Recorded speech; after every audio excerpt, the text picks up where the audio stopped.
So how do you know if you're in it properly? What, the club? Alright fellas, we're back brewing today, which has been a long time since we've done a brew in here. It's the first time Patrick's ever done any brewing of any description whatsoever. He's already getting the right lubrication in tow, the Heffy. So, what we're doing is a change to the brew schedule. We were going to be doing a Dead Pony Club clone, but the Simcoe I thought I had in the freezer, we don't have. So, it makes more sense because this one's a bigger beer than the Dead Pony Club. So, in regards to the time scale, which I've got to get these ready, it makes sense to do this other one first anyway. So this is the 5-minute hop drop IPA, and it's basically 5 kgs of pale malt, 500 grams of Crystal 20. Thought I had Warrior, didn't. So Citra, and then Mosaic, and then a big Cascade Flame Out edition. Sounds interesting to me. So what we're going to do is, I explained it on the last video, I think, the video previous to the last one, but we're going to add the Citra for 60-minute edition. There's 7 grams, and then we're going to wait till half an hour's passed, and then at that point we're going to add Mosaic every 5 minutes, 10 grams every 5 minutes until we get to done. Turn her off, and then we're going to drop it down to 80 degrees, and we're going to cascade with the flame out. So big 30-gram Cascade in this baby cup. And then the dry hop is going to be a massive 70 grams Cascade and 50 grams of Mosaic. Freaking right! 5-minute hop drop, go!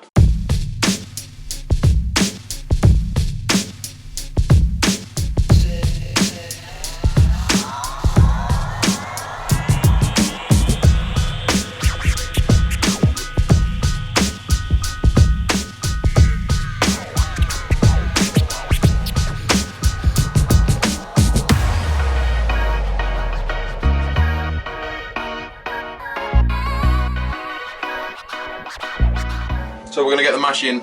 I'm going to get the GoPro on my head, if I can find it, because I don't know where it is. I'll just end up holding the camera, won't I? That's probably more likely what's going to happen, so let's crack on with it. So, 38 litres. We want to be mashing in with 15 litres, so we want 23 litres left in the HLT. So we're going to open this up. It's been so long. Open this up. Turn on pump 1. I'm going to get rid of the airlocks and then dial it back.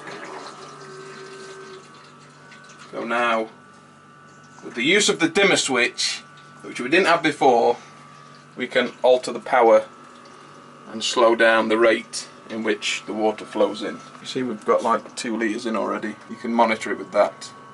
So when we get down to 23 litres, that's the mash. All the way down here. Yeah, that's correct. What's that, Thomas? This is Abby's breakfast spoon. Is that a special technique you use with the spoon on there? Yeah, that keeps control of temperatures. To stop it overflowing? Does a metal spoon stop a pot overflowing? If you put like a wooden spoon over the top of like spaghetti or something like that, over the water, it stops it overflowing. The water, seriously? Does it not work with pasta, like normal pasta? No, just spaghetti. Just spaghetti. We're using the new Thermowell, so we can now monitor temperatures more accurately. So what temperature are we on now? 34 degrees, 35, so we'll be able to get everything in, give it a stir. We're going to be recirculating the mash through the Hermes coil if needed. If we start dropping temperatures, then we can just bang it through the Hermes coil just to pick them temperatures up. It's starting to smell good already though, isn't it? Yeah, it's a good smell, isn't it?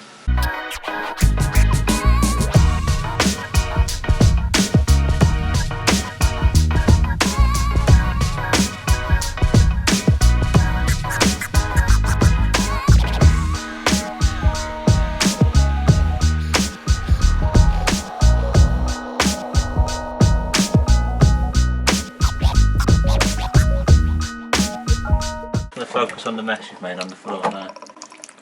That's nothing.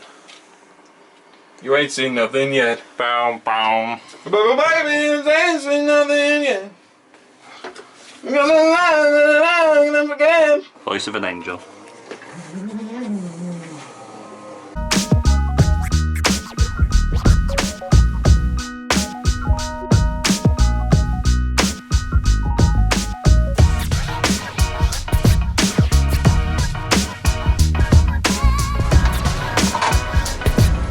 You missed that.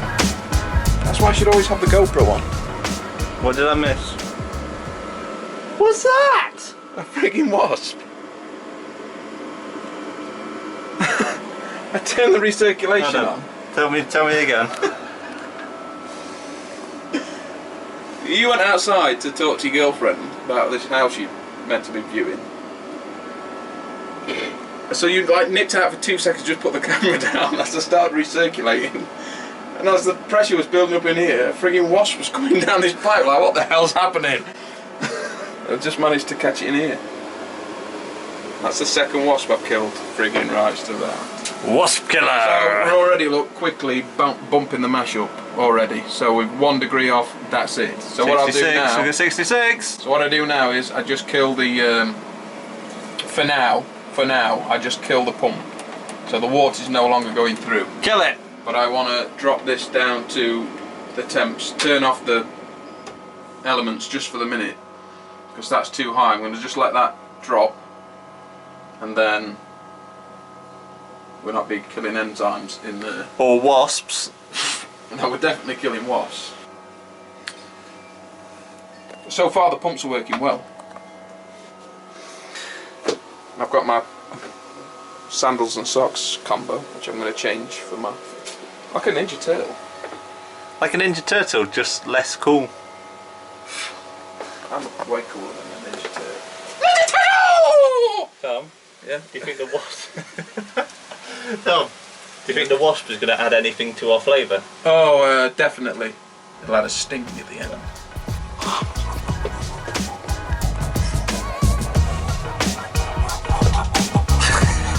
Too hot.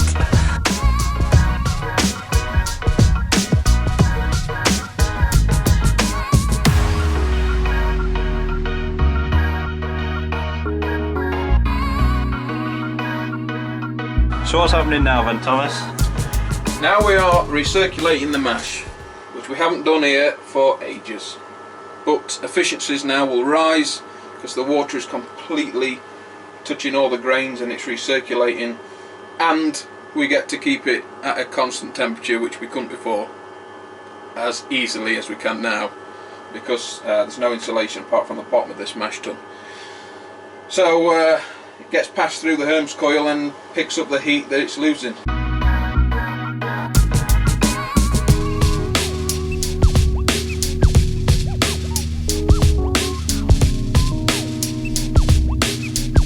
Welcome to my brewery, place where magic happens. Ladies get impregnated. Things are going well. The mash is a steady 66 degrees, and we're quarter of the way through the mash. The colour is fantastic. It's an awesome colour. Yeah, I think we skimmed the hops, but I didn't actually show you. So this is 7 grams of Citra. This is the bittering addition at 60 minutes. It's puny, right? But you've got to be remembering that 30 minutes into the boil and onwards, every 5 minutes, we're adding 10 grams of mosaic, and then 10 grams of mosaic, you know what I mean? And then 10 grams of mosaic, and friggin' more mosaic, and more mosaic. It smells fantastic. I think I'm going to decorate my house in just hops, mosaic hops, just everywhere. It's right, isn't it? You crack open a pack of hops, especially like mosaic, cascade or Citra, and it's just, it filled the kitchen. You don't need potpourri, you just need mosaic. No, or potpourri. That's potpourri. That's what What's you call potpourri? it. That's what you call it up north. This is the 30 grams of cascade. Oh, I'm looking forward to this one.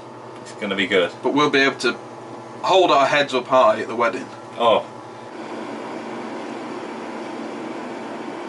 She's clearing out fan-friggity-tastically. That's crystally clear. Beautiful. Right. Sparge water is at temps. So now we're going to start running the mash off. So we open this up, turn on pump 2, which starts pumping in. We open this up and start pumping sparge water into here, slowly, both slowly.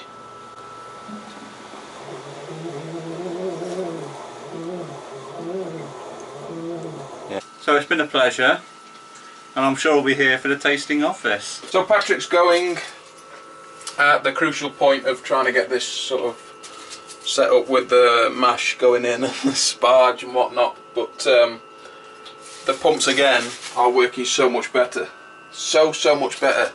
I can control this rate flowing in without there being any airlock issues, so I can dial that right down.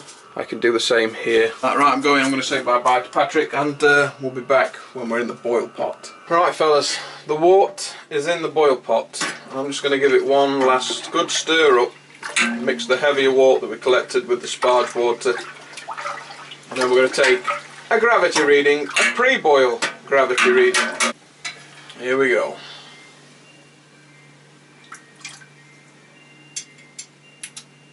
It's 1042. Estimated pre-boil gravity 1042. 1041. 1040, 1041. Estimated pre-boil gravity, which ain't frigging bad. 1040, let's say. Gravity. Start the boil, fellas. We have hit a boil. Let's take the lid off it. So it's time to add 7 grams of Citra for 60 minutes. Realised I was missing a 10 gram addition of Mosaic, so we'll let that boil for 30 minutes, and then we start every 5 minutes adding the Mosaic. It's half an hour into the boil. It's time to add the first 10 grams of Mosaic. This is going to be a quick end to the brew day. Every 5 minutes dropping these friggers in. Oh my god. Going in. 5 minutes has passed. Another 10 gram Mosaic. Next 10 grams got the Whirlflock tablet in it for the 15 minutes. And we'll put the wort chiller in this one. Wait another 5 minutes. Bang with the last one. Another 5 minutes. We kill the heat. In with this and that. And the other.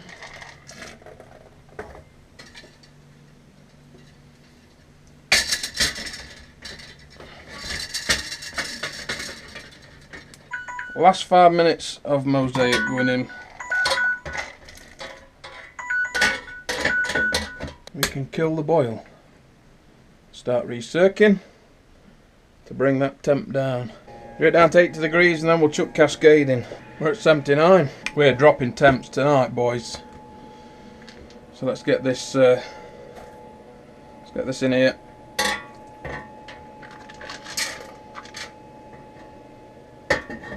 Smells awesome. Let's just get a run off. Woo!